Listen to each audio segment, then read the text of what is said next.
Hi guys, so today we're going to be looking at unboxing and building one of these, an F-press printing press. So when your F-press arrives in the post, it will look something like this. So, we'll open up the box. Be careful if you're using a knife, obviously this is an old butter knife, so it won't cut through. It is reinforced tape, so you have to make sure you cut it open nicely. And then once you've opened the box, there's obviously another box.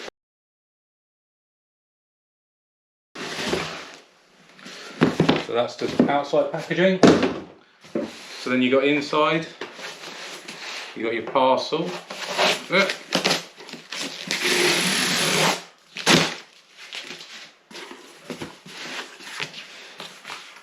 That's just a bit of packaging. So inside you've got your manual. It's got a little bit of how-to and information on it, and also the instructions that we'll be running through today of how to build your press. So we'll put that to one side. Inside you get one box which is marked rods and rollers, and another box which is marked gears, tracks, washers and feet. So put those to one side. Another bit of packaging, and then you have the base to your press. You can see, so if we just put this nicely out on your table, and we'll start by just opening up our packaging and getting all the bits out.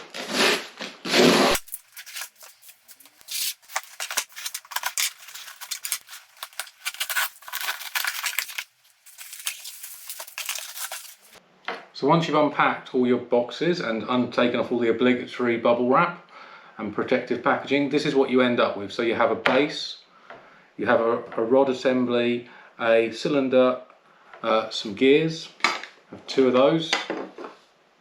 We have end stops, which we're going to screw on at the end. We have two sets of tracks, so like that. Two side assemblies and 4 feet. We also have a little bag of screws. There's two different size screws, large and small, so it's not too confusing. They're all in the same bag, so when you get your kit, just open them up and put them in two separate piles. There's also a little screwdriver comes like that, so you can push it into your handle, or if you've got a little ratcheted screwdriver you can always use it in that, so you can just pop it into one of those. Makes it a little bit quicker, a little bit easier. So we'll use that. Got the screwdriver, and then we've got some 5mm washers and some 4mm washers. We'll leave those in the little bags for now, just so we can't confuse them. Okay, so we'll put these bits to one side to start with, because we're not going to be doing those yet. The first thing we're going to be doing is taking our base, which is the big piece of wood. You can see already it's got metal tracks mounted and glued to the base, and we're going to be mounting our tracks to the base. So you can see already there's countersunk holes and a little reference engraving of how this goes onto here. So if you look closely here you can see there's an engraved shape which is the same as this, so it's going to be going like that and then like that, with those going over the top like that and being screwed down.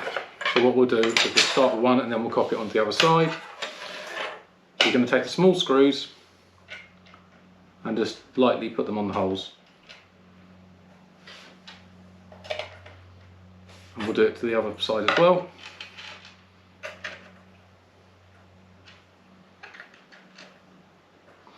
Now you could just line this up with the holes and screw them in, but it's slightly easier if we just get the screws started and just let them come through slightly the other side.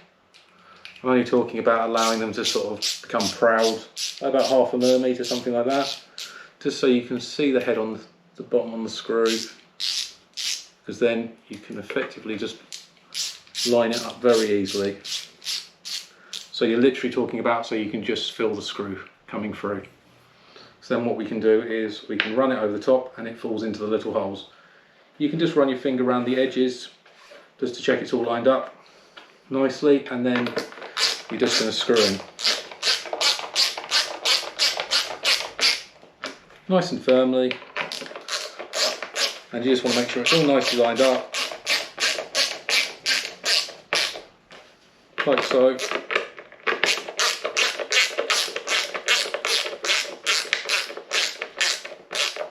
Okay, so just like that. We're then going to do the same with the other piece. There's obviously an overlapping part, so they all kind of lock together.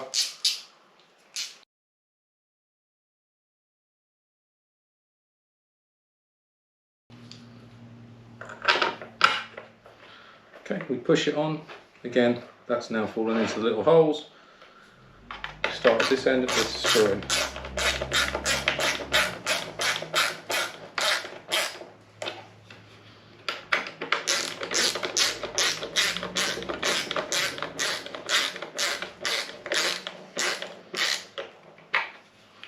You can only put these on one way round, as the holes are not universal from each way round, so don't worry too much. If they don't line up, you're going the wrong way round. So just turn around and do it the other way. Okay, so that's nicely down. Give them all a little check. It's always good to check as you're going. It's easier to problem solve now than it is afterwards. Okay, so what we're going to do now is do the same again on this side. So again, just drop the screws in.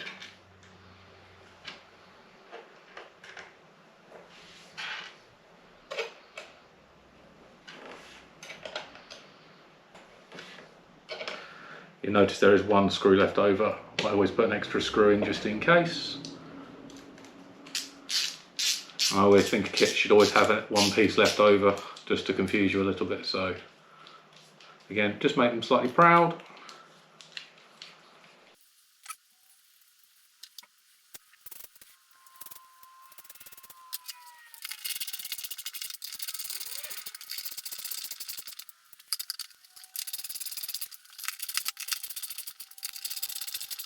Now we've got the tracks mounted to both sides, firmly screwed down. Just have a little check everything's nicely screwed down, there's no little bits sticking up or anything to see is happening. All nicely joined, feels nice around the edges, nothing apparently wrong. So next is we're going to need to mount the end stop and the feet, a pair of feet. So for this we're using the larger screws, so you can just start by dropping some screws into the feet, and we'll do the same thing with the end stop of just putting the screws in and making them come out a little bit just to get them started, just so we can again line up the holes nice and easily.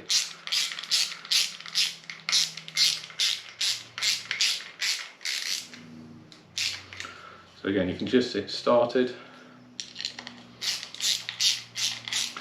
We're only going to be doing one end of end stop and feet at this point. Do not put the other end on or we won't be able to continue building the press and you'll have to take it off again. So just do the one side, line it up, you can feel it fall into the little holes, just check it over to make sure it all looks correct, and we can just screw it down.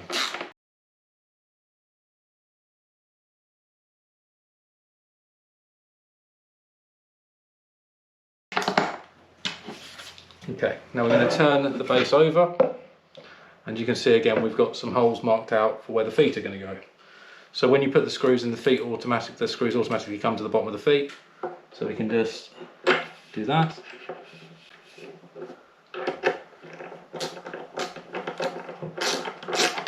We just want to hold the feet flat while we screw it in. Don't have to push down very hard.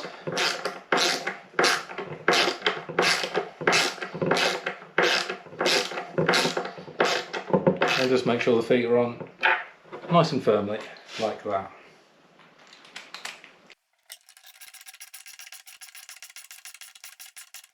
So, just double check they're nice and firm, and you can flip it over.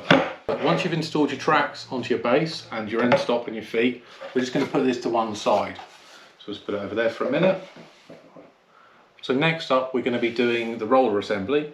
So for this we're going to need the cylinder, the the roller shaft, 2 gears, and we're going to need the packets of 4 and 5mm washers in a second, so we'll just put those close by. Don't really need the screws for a minute, so we'll put those just a little bit over there, tidy up a bit. So for this section, it's a little bit fiddly. You have a roller shaft, which is this part. These parts are just there to hold that in place while it's packaged and shipping, just so it doesn't bang around and damage anything else, because it's a heavy steel bar. So what we have is we have an aluminium cylinder. You can see it's nice and thick. And if you notice in the 2 ends, there's little notches which are milled out on the CNC machine here in the workshop by me. So you can see they're just on the ends there. So what we have to do is we have to take the gears, which also have a little notch inside, just put them together, roll them around until you can feel them just touch, and then they push on. And just sometimes you feel a little click, sometimes it just feels like it sort of squeezes on nicely, so like that. Push them a little bit like that just to make sure they're on. Then you're going to take your roller shaft and push it through the gear. Make sure you hold on to the second one. Just keep a little look and make sure it goes straight in, and then we just push it through. Some of them are a little bit tougher than others, but you can see that's basically what we want to end up with. At this point, make sure you put it somewhere safe so it doesn't roll off and fall on the floor or something, because you could damage it, because it obviously wants to roll away. A quick way of checking that it's all installed correctly is if you bring your base back with the tracks, you can just line up the roller at the end with the end stop and then just run it down. And you can just look down here and see there's a small gap and it's all going down nice and smoothly. So we can just run it up and down and you can see it's running on the tracks nicely. So that's all good. So we're going to put that to one side for a second, somewhere nice and safe, and that to one side for a second. So next up, we're going to be building the roller head assembly. So for this, we're going to need the side parts and this, which is your bar assembly for your press. You'll notice on it there's 2 different types of bars on there. There's 2 in the middle which have bearings and a little 3D printed part which step it off. And you'll also notice there's 2 slightly different ends to the bar assembly. If you notice on this one, it's got a 3D printed part inside it. That's actually your spanner for your F-press. So we're going to take off these to start with, put the nuts to one side. We're just going to do it onto the side that has the spanner to start with. Can be a little bit fiddly because they're all quite close together, but just take your time. Fine, so now we've got those bits over there, and we can now just slide off our spanner, so you can see on the end is the spanner and how we're going to hold it like that. So that can just sit there for a moment. So what we're going to do now is we're going to take off the 2 outside edge ones, and you can see it's a threaded rod and it's already got the nut on the end and you've got the bar. So put that one there and that one there. Then we'll just put this to one side for a second because we don't want to knock off the bearings, because then it gets a bit fiddlier. So now we're going to take your side parts, which are like this, and they've got a bearing in the middle which is held in place with a 3D printed part. So what we're going to do is we're just going to thread these in through the top holes, like so, and then just put rod covers back on. So nice thick aluminium. This little bit is a bit fiddly, but it's not too bad. So now we've got this bar as well. So if we keep it screwed up on one end, it makes life a lot easier. So you can kind of just introduce the threads to the holes. Once you get them in, you can use the end part to push in. So now it looks like that. So now what we need to do is we need to just put the nuts on the end. It doesn't have to be very tight at this point. What we're just trying to do is keep everything together, just so it doesn't kind of fall apart. So just put the bottom 2 back on.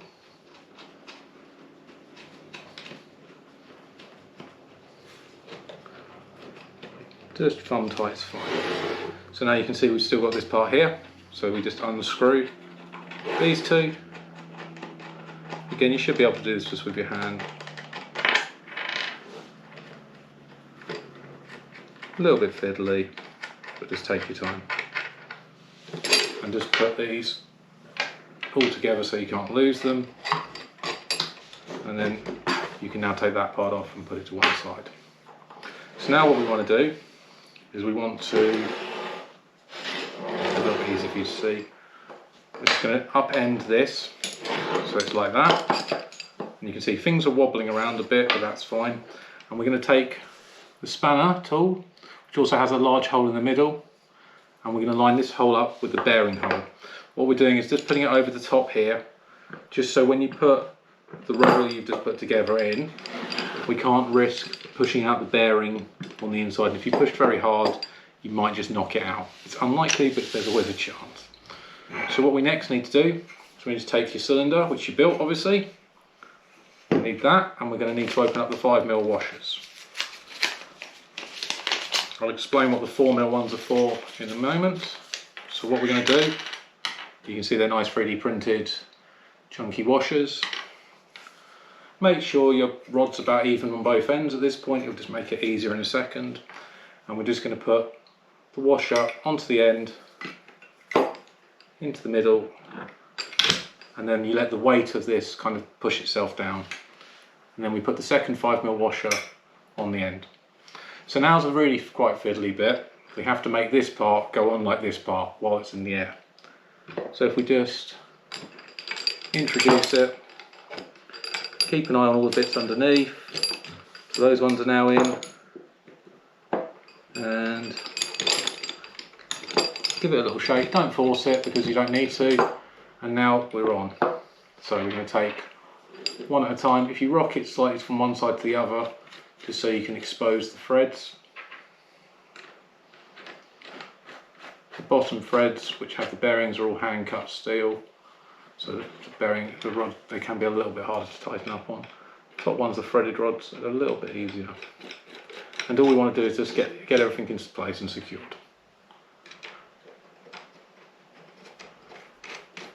So just get those on like that. Now a bit wobbly, but it's still held together, so we can put it on the table like so. So you can see now we've got everything's a bit wobbly, so we want to stop that. So what we're going to do is tighten up all the parts. So just start by finger tightening till it feels nice. I'm quite OCD, so I like to try and make all the rods the same length at the ends, but however makes you happy. Just make sure there's a little bit of thread exposed on both sides just to show through. If one is a little bit fiddly and wants to be a bit tight, you can always just lean slightly on the bar to touch it, so then it holds. So now that's a little bit firmer, and you can see that spins. We want to make it really tight, so what we're going to do is we're going to hold this down on the table like so, and just using the spanner attachment, which is in there, just tighten up. Just hold it flat on the table so it can't distort. Nice little bit there, bit there. Turn the unit round, do the other side. Do both sides, not just one, because it's better to do it like that, because then you're gripping on both ends. Turn it over. Do the same again on the bottom ones. And you just want to make sure everything's nice and tight.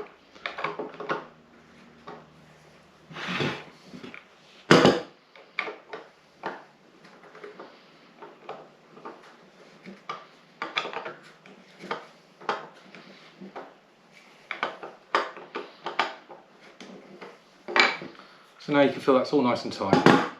So now one of the important things to do is just have a look here, and these are about the same on either side. You can always push it a little bit, and you can get them to push a bit. The important thing now is to just check that the cylinder spins nicely, so it should spin like that.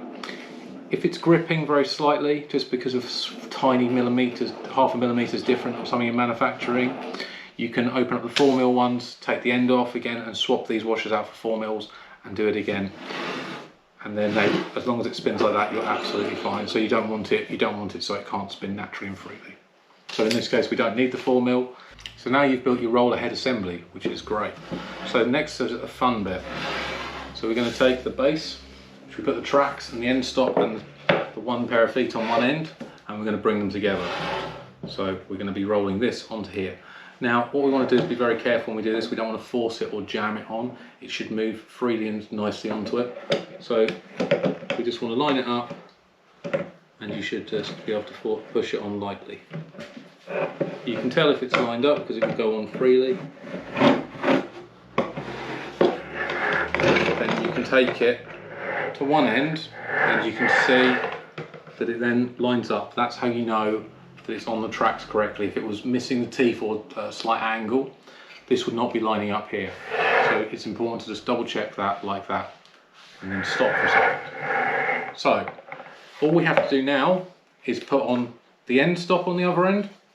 This end stop obviously has a little bit of branding on it, so it's engraved with F-press. I like it facing sort of towards me, so that when you're printing it's like that. So we just want to use 2 of the long screws on that.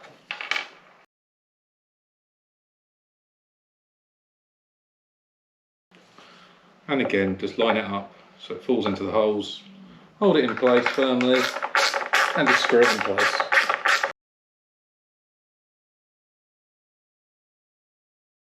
Okay, so that's in nicely. That's on. Now be careful when you're picking it up to turn it over to put the feet on the bottom, because obviously this can move and could hit your hand. So just carefully pick up and just turn it over. And you just rest it like that. Obviously being careful of whatever work surface you're working on. I'm obviously in a workshop and don't really mind if I dent or dink things. But obviously if you're at home, be careful of your worktops. Again, you can just line up the little bits as they come through.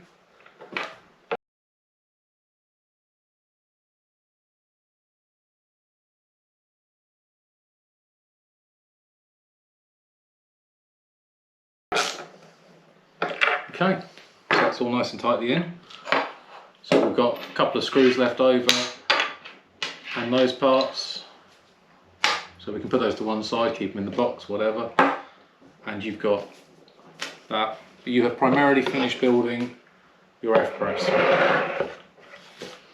So I'm going to be putting some videos up on my YouTube channel. So please click the subscribe to see more about how to use it and some tips and cheats on actually printing. Thanks very much.